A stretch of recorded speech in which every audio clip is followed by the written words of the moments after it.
வெற்றிவேல் முருகனுக்கு அரோகரா. தமிழோடு தையல் சேனலிற்கு தங்களை அன்புடன் வரவேற்கிறேன். இறைத்தமிழை இசைத்தமிழாய், இயல் தமிழாய், நாடகத் தமிழாய் கேட்க விரும்புவோர் நம்ம தமிழோடு தையல் சேனலை சப்ஸ்கிரைப் பண்ணுங்க, லைக் பண்ணுங்க, ஷேர் பண்ணுங்க. யான் பெற்ற இன்பம் பெருக இவ்வையகம். இன்று தங்களின் வெற்றிக்காகவும் நலத்திற்காகவும் நம்முடைய சேனலில் அடைந்தார் தம் பாவம் அறுப்பார் அளவாக்கோட்டை ஐயனார் 13 செவிட்டு ஐயனார் திருக்கோயில் அளவாக்கோட்டை. ஐயனே அரணே, ஏன் இப்படி ஊரெல்லாம் கேட்கும்படி அலறுகிறீர்கள், அரற்றுகிறீர்கள்? ஐயனே அரணே என்று அரற்றினால் வையம் ஆளவும் வாய்ப்பு கிடைத்துவிடும் என்று நினைக்கிறீர்களா? அல்லது இவர் செவிட்டு ஐயனார், சத்தம் போட்டு அழைத்தால்தான் கேட்கும் என்று நினைக்கிறீர்களா? இவருக்கு பெயர்தான் செவிட்டு ஐயனார். ஆனால் கேழா செவியர் அல்லர். அண்டியோரின் குறைகளை கேட்டு அருள் புரியத்தானே, அடைந்தார் தம் பாவம் அறுக்கத்தானே ஐயன் நினைத்த இடமெல்லாம் கோயில் கொண்டிருக்கிறார். காளையார் மங்கலத்தில் கண்மாய்க்கரையில் கொம்படி ஆலயம் கொண்டுள்ள சேவாத்தாள் ஐயனாரை தரிசித்தோம் அன்றோ? அதே போன்றே அளவாக்கோட்டையிலும் முப்புறம் கண்மாய் சூழ திறந்த வெளியில் குடிகொண்டிருக்கிறார் செவிட்டு ஐயனார். பனை மரங்களுக்கு இங்கு பஞ்சமில்லை. அளவாக்கோட்டையில் உள்ள பெருமாள் கோயிலின் இடப்புறம் செல்லும் சாலையில் அளவாக்கோட்டை கண்மாய் என்னும் அறிவிப்பு பலகை உள்ள பாதை வழியே நேரே சென்று அங்குள்ள பள்ளிக்கு அடுத்து இருக்கும் இந்த கொம்படி ஆலயத்தை அடையலாம். ஊரினுள் கடை ஒன்றிலிருந்து பூசாரியை அழைத்து கொண்டு கோயிலுக்கும் போகலாம். ஓ, இப்போதுதான் புரிகிறது நீங்கள் ஏன் ஐயனே அரணே என்று அரற்றினீர்கள் என்று. ஆலயத்தின் முன் உள்ள 2 பெரிய சேமங்குதிரைகள் உங்களை அப்படி அலற வைத்து விட்டன போலும். இந்த 2 சேமங்குதிரைகளையும் நகரத்தார்களே கட்டியிருக்கின்றனர். அளவாக்கோட்டை நகரத்தாரின் குலதெய்வ கோயில் இது. தங்கள் ஊரிலேயே உள்ள தங்கள் குல கோயிலை ஏன் இவர்கள் சுற்றுச்சுவர் கட்டி கோவில் அமைத்து மற்ற கோயில்களைப் போன்று ஆக்கி கொண்டிருக்க கூடாது? இவருக்கு காது நன்றாக கேட்கும் என்றால் ஏன் செவிட்டு ஐயனார் என்று சொல்கிறார்கள்? நீங்கள் கேள்விகளை அடுக்கிக் கொண்டே போகிறீர்கள். பூசாரியை எல்லாவற்றிற்கும் மறுமொழி சொல்லுகிறோம். திறந்த வெளியாக இருப்பதால் இக்கோயிலில் உள்ள சிலைகளை திருடிச் செல்ல பன்முறை முயன்றிருக்கின்றனர். ஆனால் ஐயனாரின் அருட்சக்தியால் அவர்கள் முயற்சிகள் பலிக்கவில்லை. இருப்பினும் பாதுகாப்பாக சுற்றுச்சுவர் கட்டி கதவு போட திட்டமிட பெற்றிருக்கிறது. விரைவில் கட்டிவிடப்படும் என்று எதிர்பார்த்தனர். முன்பு கோயில் ஏன் கட்டப்பெறவில்லை என்பதற்கு இறைவனின் திருவுளச் சம்மதம் கிடைக்காததுதான் காரணம் என்கிறார் பூசாரி. இங்கேயே பேசிக்கொண்டு நிற்காமல் உள்ளே சென்று எல்லாவற்றையும் விவரமாக தெரிந்து கொள்வோம். சேமங்குதிரைகளை கடந்து உள்ளே போகும்போது முதலில் 2 பலிபீடங்கள் காணப்பெறுகின்றன. இவை நொண்டி, சோனையன் ஆகியவற்றை பிரதிநிதிக்கின்றன. கோயில் பரப்பின் நடுவில் 4 கல் தூண்கள், அவற்றில் 2 மணிகள், அருகில் புதிதாக தோற்றமளிக்கும் விளக்கு கம்பம். இரவு நேரங்களில் இங்கு விளக்கு ஏற்றி வைக்கிறார்கள்.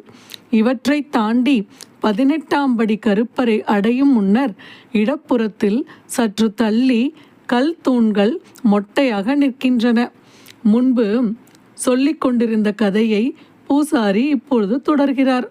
கோயிலுக்கென விடப்பெற்ற 2 காளை மாடுகளை விற்று அளவாக்கோட்டை செட்டியார் ஒருவர் பொறுப்பில் இருந்தபோது அந்த இடத்தில் மடப்பள்ளி கட்டப்பெற்றது. சில நாட்கள் கழிந்தன. பலத்த காற்று, மழை. எஞ்சியவை இந்த கல் தூண்களே.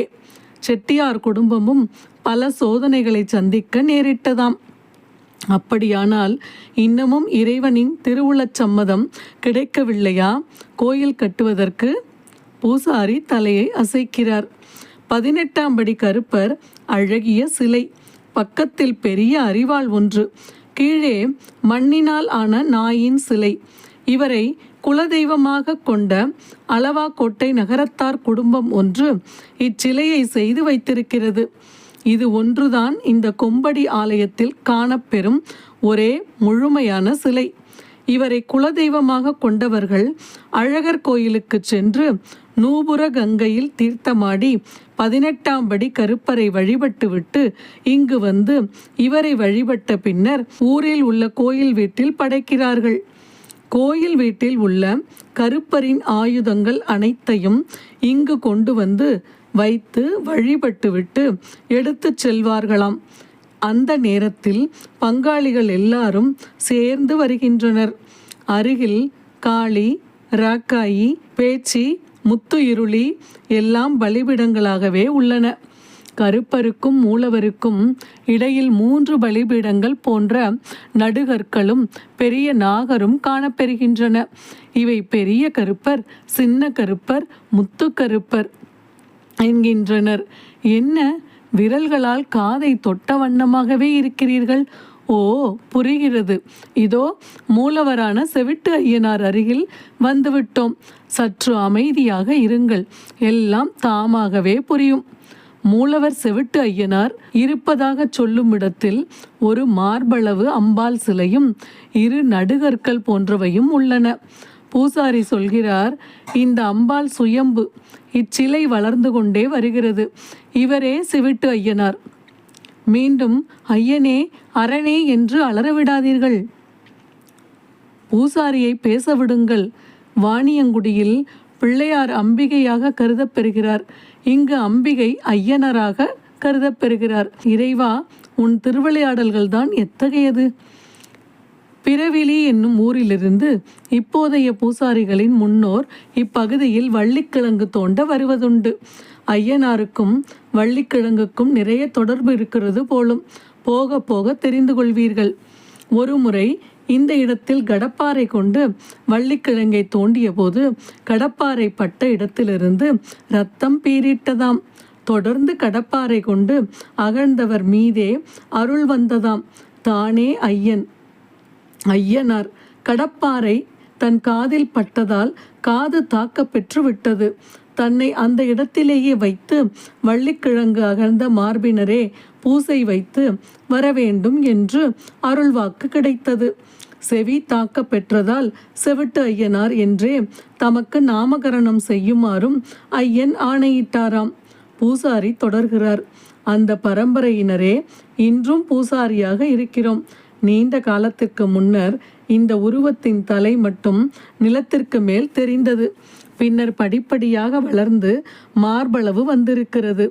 இது அம்பாள் சிலை மாதிரி என்ன, அம்பாள் சிலையே தான். இதை போய் ஐயனார் என்கிறீர்களே. இந்த அம்பாள் உருவம்தான் தொடக்க காலத்தில் கடப்பாறையால் தாக்குண்டது. இது போன்று அருள்வாக்கு கொடுத்தது. இதுதான் இப்போது படிப்படியாக வளர்ந்து வருகிறது. உருவம் அம்பாளாக இருப்பதால் உங்களை போன்றவர்கள் நம்ப மாட்டீர்கள் என்று சொல்லித்தான் அடுத்த 2 நடுகற்களை வைத்துள்ளனர். நடுவில் உள்ள நடுகள்தான் இப்போது ஐயனராக கருதப்பட்டு வழிபட பெறுகிறது. 2 புறமும் உள்ளவை பூரணை புஷ்கலை. புரிந்து கொள்ள சிறிது பொறுமை வேண்டும். இப்போது உடனே கோயிலுக்கு சென்று தரிசியுங்கள், புரியும். ஆண்டுதோறும் புரவி எடுப்பு நடந்து வந்தது. இப்போது 3 ஆண்டுகளுக்கு ஒரு முறையே நடைபெறுகிறது. அவ்வாறு கோயிலில் கொண்டு வந்து வைக்கப்பெற்ற மண் புரவிகள் ஏராளமாக காணப்பெறுகின்றன. மேலும் பிள்ளை இல்லாதவர்கள் நேர்ந்து கொண்டு பிள்ளை பிறந்ததும் பிள்ளை சிலைகளை செய்து வைத்துவிட்டு செல்கின்றனர். நகரத்தார் குடும்பங்களில் திருமணம் போன்ற மங்கள நிகழ்ச்சிகள் நடைபெறும்போது அடுத்தடுத்த நாட்களில் இங்கு வந்து சிறப்பு செய்வார்களாம். சிறப்பு என்பது உபயம் செய்வது. புரவி எடுப்பிலும் நகரத்தார்கள் கலந்து கொள்கின்றனர். நகரத்தார் வீடுகளில் பிள்ளை பிறந்தால் 1.25 ரூபாய் காணிக்கை கொடுக்கின்றனர். முடி இறக்குகின்றனர். 3 புறமும் கண்மாய் சூழ்ந்திருக்கிறதே. பெருமழை பெய்தால் இந்த பகுதியில் நீர் பெருகும் என்பது உண்மைதான். ஆனால் சிலைகளை மறைக்கும் அளவுக்கு நீர் பெருகுவதில்லையாம். ஐயனாரே மனித குலத்தின் காவல் தெய்வம்தானே. பரவும் சொல் மாலை. சிவா திருச்சிற்றம்பலம். ஒன்மையனே திருநீற்றை உத்தூளித்து ஒளிமிளிரும் வெண்மையனே விட்டிடுதிகண்டாய் மெய் அடியவர்கட்கு அண்மையனே என்றும் சேயாய் பிறர்க்கு அரிதற்கரிதாம் பெண்மையனே தொன்மை ஆண்மையனே அழி பெற்றியனே. சிவா திருச்சிற்றம்பலம். இப்பாடல் திருவாசகத்தில் காணப்பெறுகின்றது. மாணிக்கவாசகர் அருளியது. அடைந்தார்த்தம் பாவம் அறுப்பார் அளவா கோட்டை ஐயனாரை நாமும் வேண்டிக் கொள்வோம், நம் வாழ்வில் அனைத்து நன்மைகளும் கிட்ட வேண்டும் என்று. நன்றி. வாழ்க வளத்துடன். இப்பவே சப்ஸ்கிரைப் பண்ணுங்க. தங்களின் அன்போடு என்றென்றும் தமிழோடு தையல்.